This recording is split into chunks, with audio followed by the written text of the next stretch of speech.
दोस्तों अस्सलाम वालेकुम, नमस्कार। मैं इरफान मोहसिन आपके सामने अपना YouTube channel I am express का एक और वीडियो लेकर के सामने आया हूं। आज बात हो रही है बहुत ज़्यादा काकरोच जनता पार्टी की। काकरोच जनता पार्टी के बारे में मैंने अपने पिछले वीडियो में बताया कि काकरोच जनता पार्टी किसने बनाई, क्यों शुरू की, ये सब मैं आपको अपने पिछले वीडियो में बता चुका। अभिजीत दिपके साहब हैं, इनके फाउंडर महाराष्ट्र के रहने वाले हैं, लेकिन वो इस वक्त बॉस्टन अमेरिका में हैं और वहाँ वो अपनी पढ़ाई कंप्लीट कर चुके हैं, मुकम्मल कर चुके हैं। ये पार्टी जो बनी इससे सबसे ज़्यादा तकलीफ जो है वो मौजूदा सरकार को हुई, क्योंकि 5-6 दिन के अंदर अंदर ये काकरोच जनता पार्टी के फॉलोअर्स की संख्या जो थी वो करीब करीब 2.6 मिलियन 2.6 करोड़ लोगों ने इसको ज्वाइन कर लिया। 2.6 करोड़ लोगों ने इसको जो है फॉलो कर दिया, और इसमें ज़्यादातर यूथ हैं। यूथ का गुस्सा जो था वो असल में, और इनका भी, अभिजीत का भी जो गुस्सा था वो सीजीआई हमारे सूर्यकांत साहब के एक बयान के खिलाफ ये गुस्सा उभरा था, और उन्होंने ये पार्टी बना दी।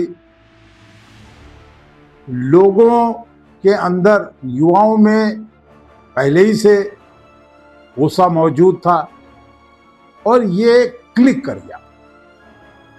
अभिजीत का ये पॉइंट जो था ये क्लिक कर गया और नौजवानों ने इसको हाथों हाथ लिया। उन्होंने अपना मैनिफेस्टो तैयार किया जिसमें उन्होंने बताया कि मेरे ये 5 पॉइंट हैं जिसमें अगर हम सरकार में आए तो इनके ऊपर हम काम करेंगे। वो मैं आपको अपने पिछले वीडियो में बता चुका। असल में ये गुस्सा जो था यूथ का वो हमारे यहाँ जो जुडिशरी तंत्र है ये उसके खिलाफ, सीजीआई साहब ने जो बोला ये उसके खिलाफ। लेकिन अब ये गुस्सा जो है ये चीफ इलेक्शन कमिश्नर की तरफ भी जाएगा और फिर ये नज़ला उतरेगा सीबीआई पर और ईडी भी इसकी चपेट में आएगी, क्योंकि नौजवानों को नौकरी नहीं मिल रही, बेरोजगार हैं, दर दर भटक रहे हैं, पढ़े लिखे हैं, और क्या कर रहे हैं वो स्विगी की डिलीवरी कर रहे हैं, वो टैक्सी चला रहे हैं, वो ई रिक्शा चला रहे हैं, वो इंजीनियर, मैं जानता हूं बहुत से इंजीनियर हैं, वो स्विगी की डिलीवरी कर रहे हैं। अब बताइए, मेहनत करता है लड़का, पढ़ता है, इंजीनियर बनता है और उसको नौकरी ना मिले तो वो क्या करेगा? घर चलाने के लिए कुछ ना कुछ तो करना पड़ेगा। बहुत से युवा ऐसे हैं जो डिग्रियां लिए हुए हैं और उनको काम नहीं मिल रहा है, कहीं रोजगार नहीं मिल रहा है, कंपनियां बंद हैं, छोटी छोटी कंपनियों में भी ताले लगे हुए हैं, बड़ी कंपनियां अपने यहां से लोगों को निकाल रही हैं, नौकरियां खत्म कर रही हैं। तो ये युवा कहां जाएगा? इसके अंदर एक फ्रस्ट्रेशन है, और वो फ्रस्ट्रेशन जब निकलता है तो फिर बहुत बुरी तरह निकलता है। हमारी सरकार इस बात को समझ नहीं पा रही, और हमारी सरकार इतिहास को भी नहीं समझ पा रही। इतिहास में ये हो चुका है। मेरे देखते देखते मैं जब जेनजी था, मैं जब नौजवान था, उस वक्त 1977 में एक इंदिरा गांधी के खिलाफ एक आवाज उठी थी और जेपी का आंदोलन हुआ था जिसमें नौजवान जुड़ा था। जेपी साहब बिहार के थे, वहां से वो आए और वहां से उन्होंने आंदोलन शुरू किया। उसमें राजनारायण भी उसमें जुड़े और बहुत से लोग उसमें जुड़े और उस वक्त के जो बड़े नेता थे वो भी उसमें जुड़े। और फिर इंदिरा गांधी जो उस वक्त उस पीरियड में दुनिया में एक बड़ी शख्सियत मानी जाती थी। मैं भारत नहीं, भारत में तो थी ही वो, उनसे बड़ा नेता भारत में उस वक्त उनके दौर में कोई नहीं था, लेकिन वो दुनिया में भी प्रभावशाली नेता मानी जाती थी महिला होने की वजह से। और उनकी इज्जत करीब करीब हर देश में बहुत, यहां तक कि अमेरिका में भी उनकी इज्जत। और वो उस वक्त के प्रेसिडेंट हेनरी किसिंजर को ना करके आ गए, इतनी ताकतवर महिला। लेकिन उनकी कुछ गलतियों की वजह से उन्होंने आपातकाल लगाई। जब ये मूवमेंट शुरू हुआ, जेपी मूवमेंट, तो उन्होंने आपातकाल लगाया और आपातकाल लगा करके और लोगों को जेल भेजना शुरू किया। पॉलिटिकल लोगों को उन्होंने जेल में डालना शुरू कर दिया।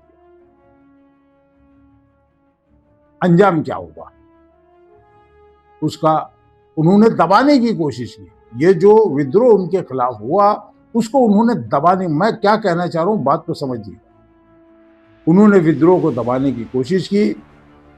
बाद में इलेक्शन हुआ और इलेक्शन में इंदिरा गांधी स्वयं अपनी दोनों सीटें हार गई और उस कांग्रेस की हुकूमत खत्म हो गई। अब जब प्राइम मिनिस्टर ही अपनी दोनों सीटें हार जाए तो कांग्रेस का बहुत बुरा हाल हुआ। बहरहाल वो एक अलग टॉपिक है, मैं उधर नहीं जाना चाहता। मैं ये बताना चाह रहा हूं कि जब जब विद्रोह होता है सरकार के खिलाफ और सरकार उसको दबाने की कोशिश करती है तो वो विद्रोह और भड़कता है और बढ़ता है और ज्यादा आगे। हमारे मंत्रालय, गृह मंत्रालय ने, फॉरेन मिनिस्टर ने इंडिया में काकरोच पार्टी के एक्स को ब्लॉक कर दिया। उससे क्या होगा? क्या लोग काकरोच पार्टी को ज्वाइन नहीं करेंगे? हमारे एक सीनियर जर्नलिस्ट हैं प्रोफेसर अखिल स्वामी जी। प्रोफेसर अखिल स्वामी जी 74 साल के। उन्होंने कहा कि मैं जेन जी हूं और मैं अपने आप को 37 साल का महसूस करता हूं।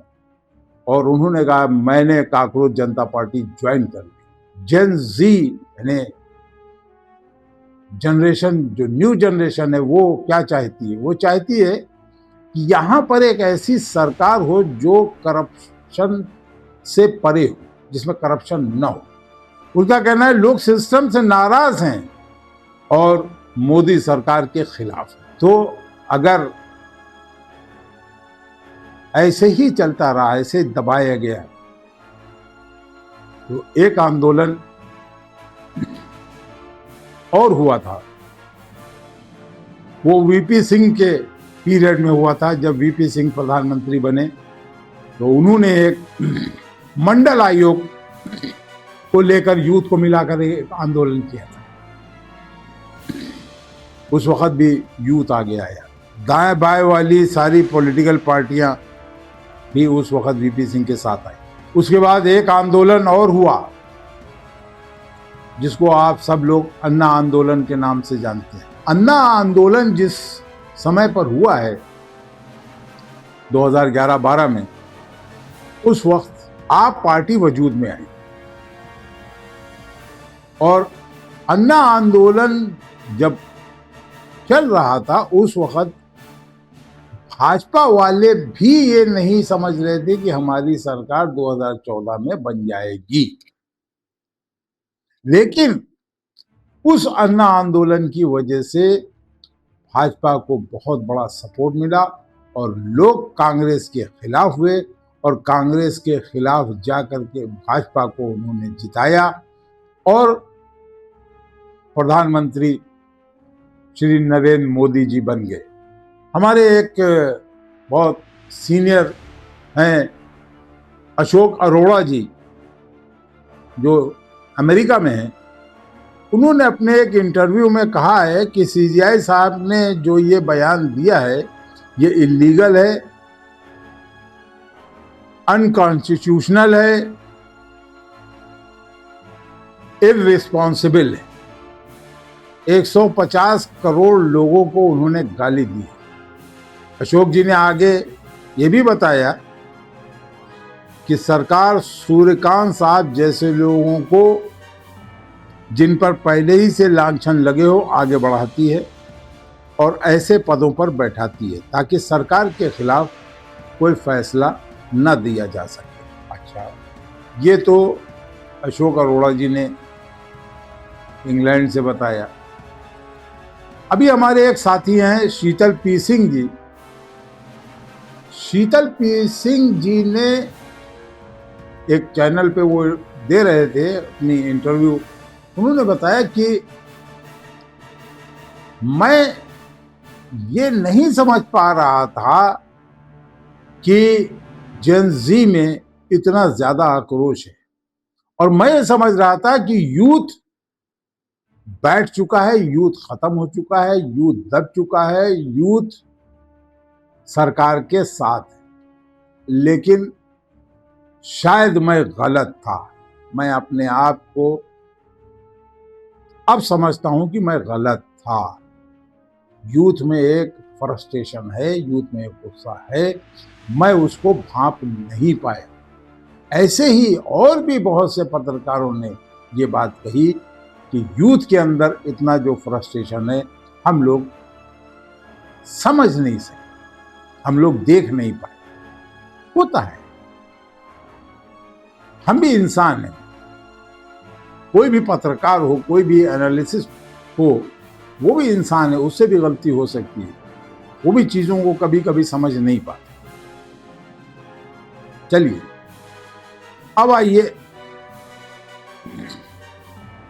जब ये इतना ज्यादा काकरोच जनता पार्टी के फॉलोअर्स बढ़ गए और ये हो गया तो इसके खिलाफ मुहिम शुरू हो गई और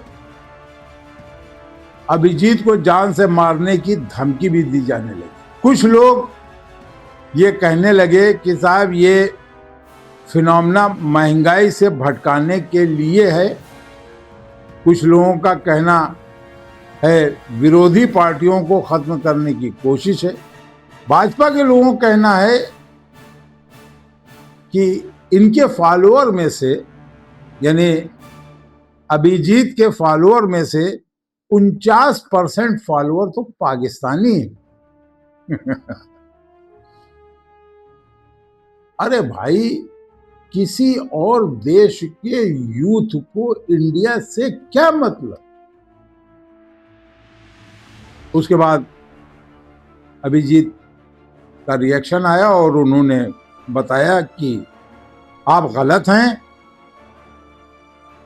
हमसे जुड़े हुए जो लोग हैं उनमें 97% लोग भारत के यूथ हमसे जुड़े। देखिए आगे क्या होता है, ये पार्टी कैसे बनेगी, ये पार्टी कैसे वजूद में आएगी और धरातल पे ये उतर करके क्या करेगी, और इसके साथ ये जो फॉलोअर्स हैं 2 करोड़, ये कैसे आएंगे।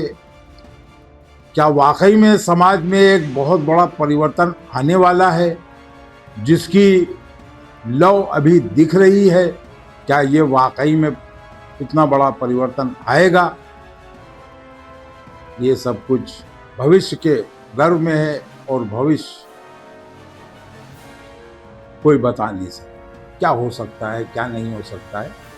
ये आने वाला समय बताएगा। आज के वीडियो में इतना ही। बाकी आप सब अपना ख्याल रखें, मुझको इजाज़त दीजिए। अल्लाह हाफिज़। Thanks for watching IM Express News.